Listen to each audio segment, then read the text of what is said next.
Assalamualaikum warahmatullahi wabarakatuh. Mari kita awali kisah ini dengan bersholawat kepada baginda Nabi Muhammad Shallallahu Alaihi Wasallam.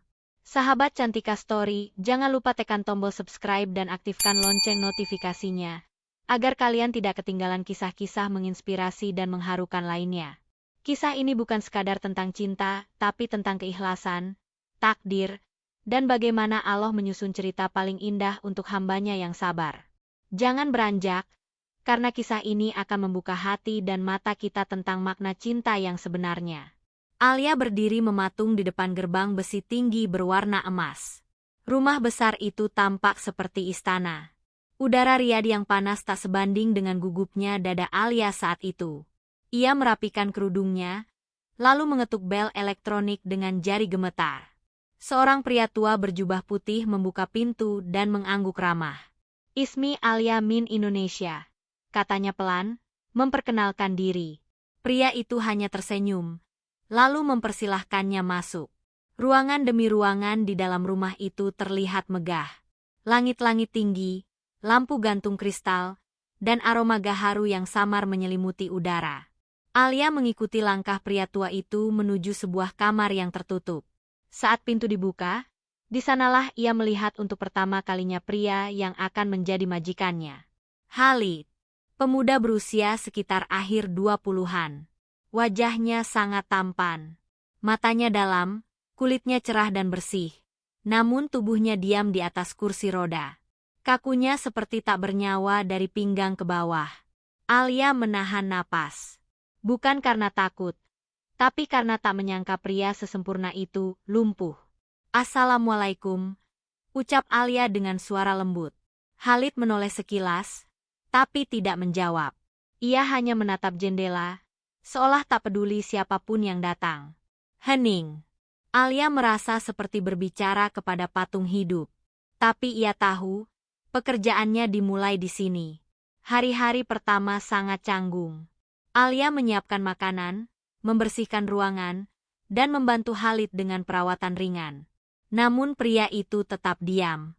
Tak pernah memanggil, tak pernah menatap langsung, apalagi berbicara. Hanya memberi isyarat dengan tangan atau tatapan mata. Pernah suatu malam, ketika Alia memeriksa kondisi suhu tubuhnya dengan alat digital, Khalid tiba-tiba menarik tangannya pelan. Ia menatap Alia dalam-dalam. Alia terkejut, namun tidak mundur. "Saya hanya ingin memastikan suhu tubuhmu stabil, Said," katanya pelan. Khalid kembali memalingkan wajah. Hening lagi. Di balik ketegangan itu, Alia mulai menyadari sesuatu. Di mata Khalid ada kesedihan yang dalam. Bukan hanya karena ia lumpuh, tapi seperti ada luka lain yang tersembunyi. Suatu sore, ketika sedang melipat pakaian di dekat kursi rodanya, Alia melihat Khalid sedang menatap potret di meja kecil. Seorang wanita muda Arab berkerudung, tersenyum manis. Tapi senyuman itu tak membuat Khalid tersenyum, justru matanya terlihat lebih kosong. Alia menunduk. Ia tak ingin bertanya, tapi hatinya bertanya sendiri. Siapa wanita itu? Dan kenapa Khalid terlihat begitu hancur meski tubuhnya diam? Malam pun tiba. Saat rumah sunyi dan langit Riyadh menyala dengan cahaya lampu kota, Alia berdoa di balik pintu kamar kecilnya. "Allah, aku tidak tahu rencana MU, tapi aku percaya di balik setiap luka, pasti kau sisipkan rahmat MU." Tanpa Alia tahu, dari kamar sebelah, Khalid mendengar doa itu. Dan untuk pertama kalinya sejak ia lumpuh, hatinya terasa bergerak. Pagi itu Riyadh diselimuti kabut tipis. Sinar matahari menembus tirai rumah besar keluarga Al-Mazraoui, menyinari wajah pucat Khalid yang sedang duduk di kursi rodanya. Alia masuk perlahan, membawa semangkuk bubur hangat dan segelas air zam-zam seperti biasa. "Pagi, Said, waktunya sarapan," ucap Alia lembut. Khalid hanya menatap bubur itu, lalu memalingkan muka. Alia menarik napas. Sudah 3 minggu ia berada di rumah itu, tapi sang majikan masih seperti dinding yang dingin. Ia menaruh mangkuk di atas meja kecil, lalu duduk di lantai, merapikan sprei tempat tidur Khalid. Tiba-tiba, suara pelan memecah keheningan. "Kau tidak lelah?" Alia menoleh cepat. Itu pertama kalinya Khalid mengajaknya bicara langsung sejak hari pertama. "Maaf, Said," tanyanya lembut. "Aku tanya, apa kau tidak lelah bicara sendiri setiap hari pada seseorang yang tidak pernah menjawab?" Suara Khalid terdengar datar. Alia tersenyum kecil. "Tidak, Said. Saya hanya berharap suatu hari, Tuan akan menjawab dengan hati." Khalid menatapnya. Untuk sesaat, matanya menunjukkan rasa ingin tahu, bahkan nyaris kagum. Malam harinya, Alia berzikir pelan di kamarnya. Ia tidak tahu bahwa di ruangan seberang, Khalid terjaga, mendengarkan alunan istighfar yang keluar dari mulut gadis itu. Ia menutup mata, dan untuk pertama kalinya, tidak merasa sendirian. Hari-hari berlalu, Khalid mulai berubah. Ia mulai bertanya tentang Indonesia, tentang kampung halaman Alia, tentang mengapa gadis muda itu memilih meninggalkan negeri sendiri hanya untuk menjadi perawat seorang pria lumpuh yang tak pernah menghargainya. Karena hidup bukan soal dihargai atau tidak, Said. Tapi soal apakah kita bisa tetap memberi kebaikan, walau orang lain tak membalasnya. Jawab Alia suatu sore, saat mereka duduk di taman belakang rumah. Khalid terdiam lama.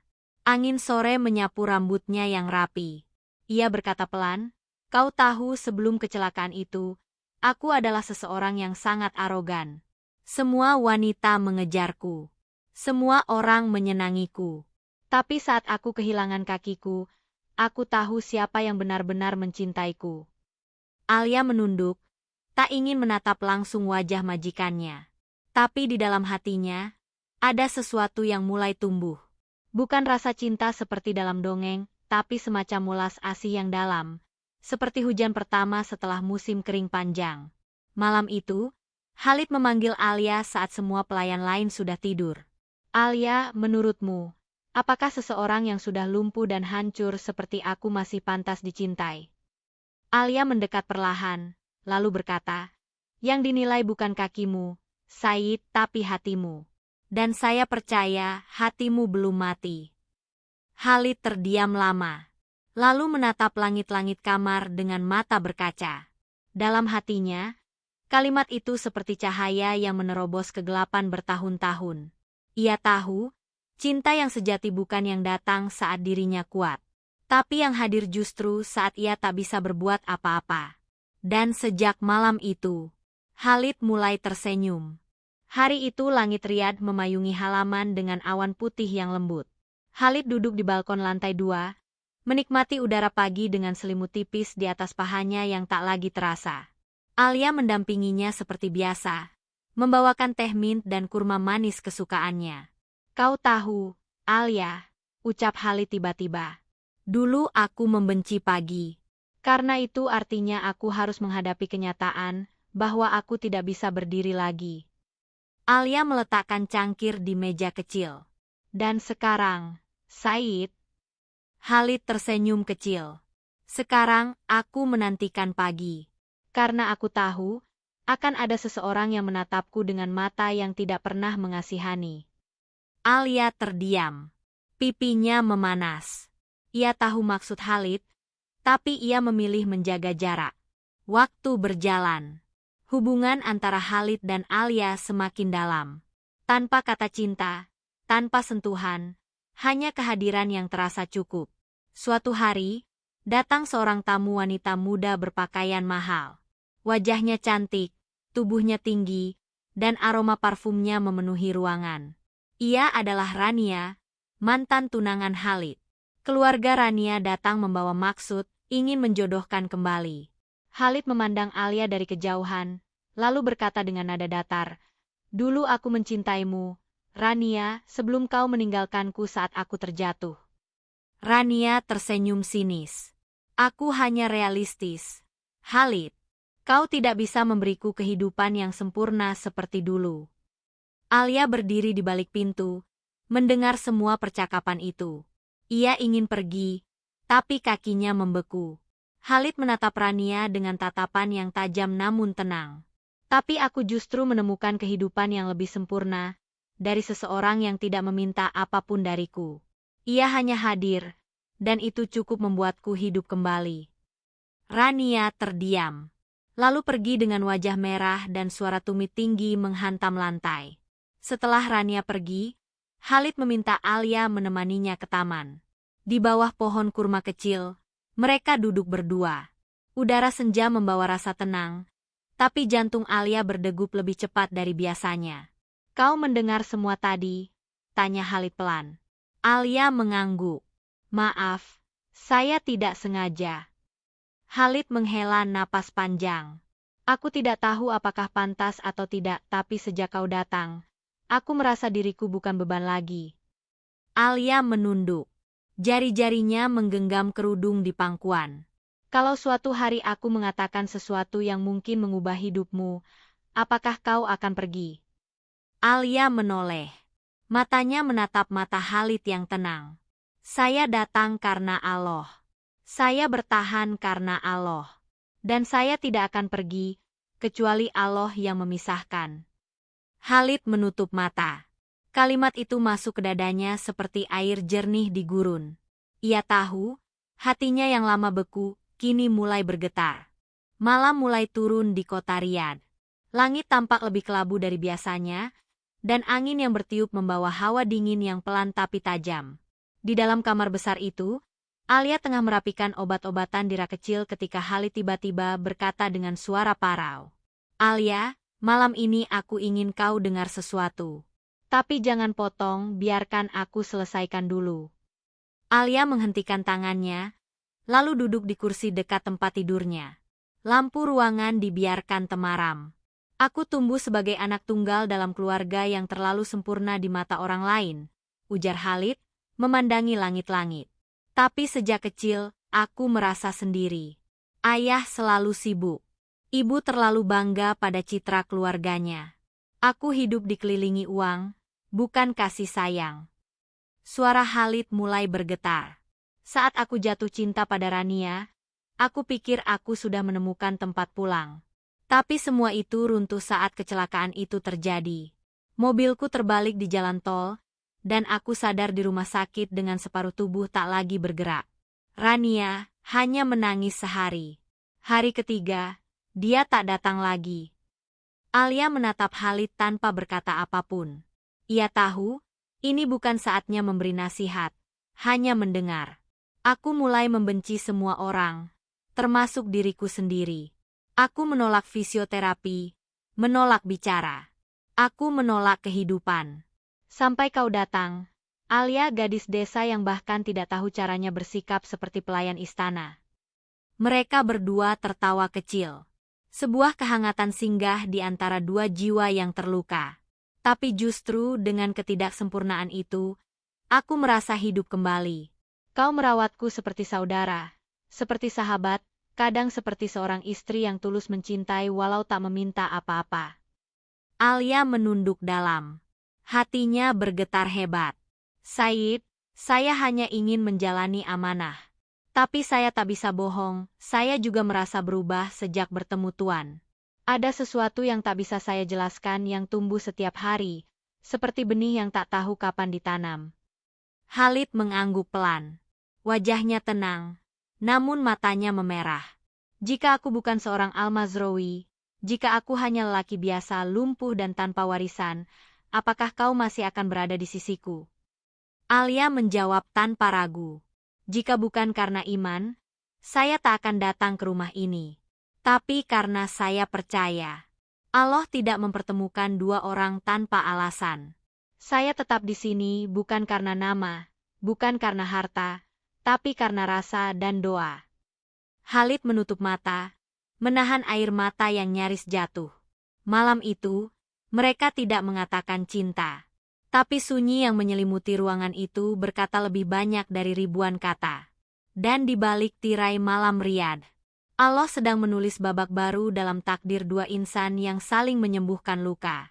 Hari itu berbeda.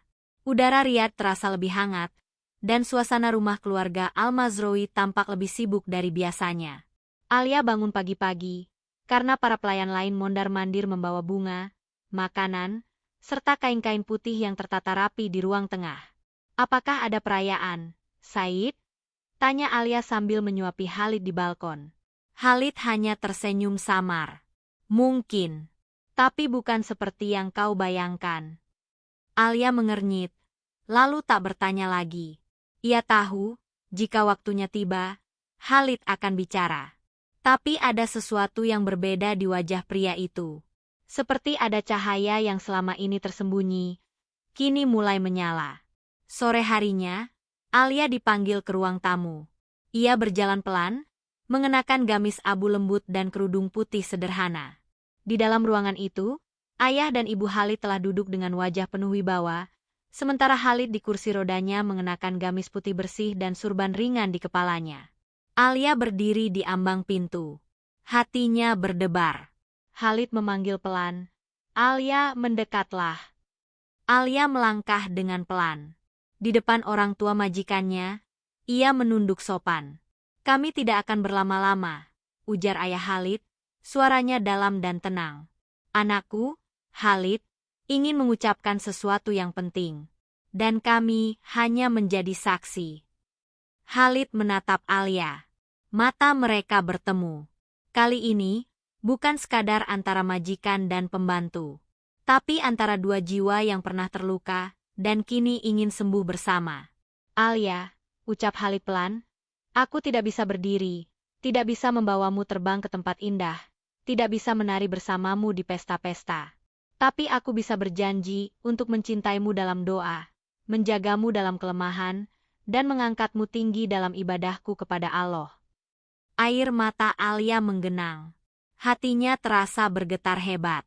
Ia hampir tak bisa bicara, tapi ia tahu ini saatnya menjawab dengan ketulusan. Insya Allah, Said, saya menerima.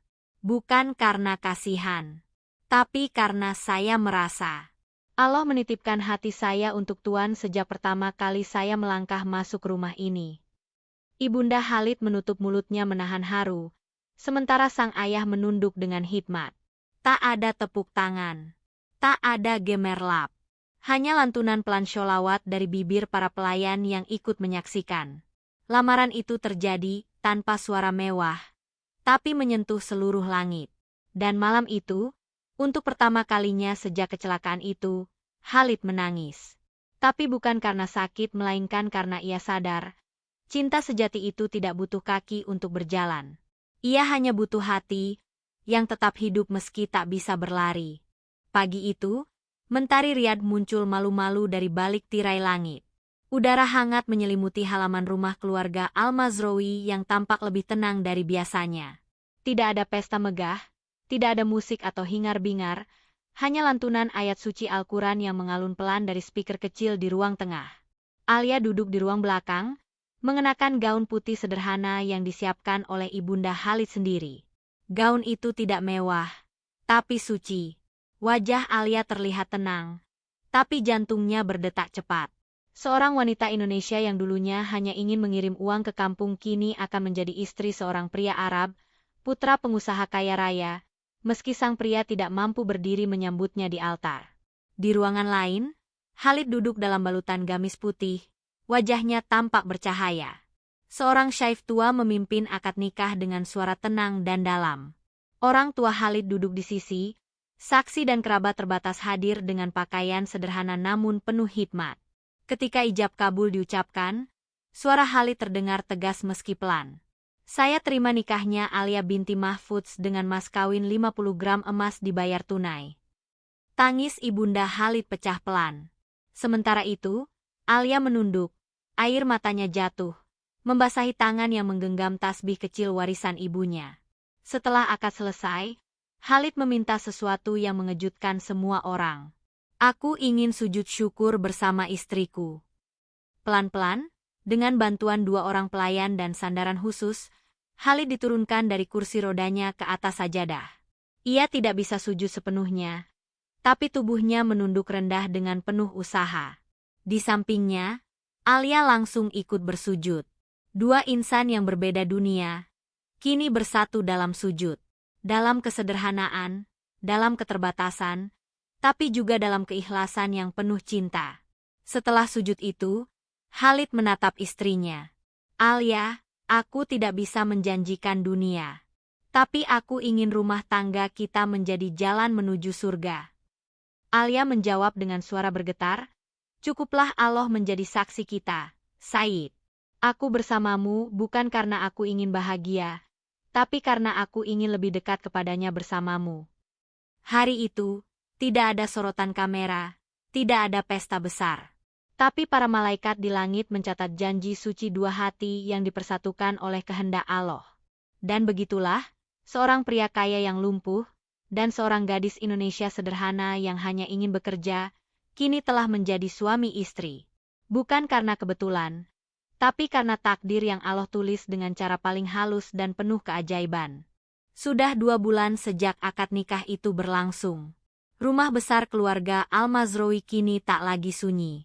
Tawa ringan Alia sering terdengar dari dapur. Wajah Khalid pun kini memancarkan ketenangan yang sebelumnya tak pernah ada. Dan yang lebih mengejutkan, Khalid mulai menjalani fisioterapi dengan semangat. Setiap pagi, Alia yang mendorong kursi rodanya menuju ruang latihan. Ia mengusap peluh di dahi suaminya, menyemangatinya dengan kalimat sederhana namun penuh makna. Langkah pertama bukan dari kaki, Said, tapi dari niat dalam hati. Khalid menatap Alia dengan mata yang berbinar. Kalau aku bisa berdiri lagi, hal pertama yang kulakukan adalah sujud penuh di atas kaki sendiri. Dan yang kedua, menggandeng tanganmu di depan Ka'bah. Hari itu, setelah latihan selesai, dokter fisioterapi datang membawa kabar mengejutkan. Said Khalid, berdasarkan hasil terapi minggu ini, ada reaksi kecil di bagian otot paha kanan Anda. Tidak signifikan, tapi cukup untuk memulai fase latihan berdiri. Khalid menatap Alia dengan mata berkaca. Apa itu berarti, aku bisa berjalan? Dokter tersenyum. Tidak sekarang. Tapi insya Allah, harapan itu ada. Alia memeluk suaminya dari samping. Air matanya jatuh di bahu Khalid. Allah tidak pernah tidur. Said, setiap doa pasti dia dengar. Hari berganti, dan malam itu Alia terbangun dari tidurnya karena mimpi yang begitu nyata. Dalam mimpinya, ia melihat Khalid berdiri di tengah halaman rumah, menatap langit sambil bersujud dengan sempurna.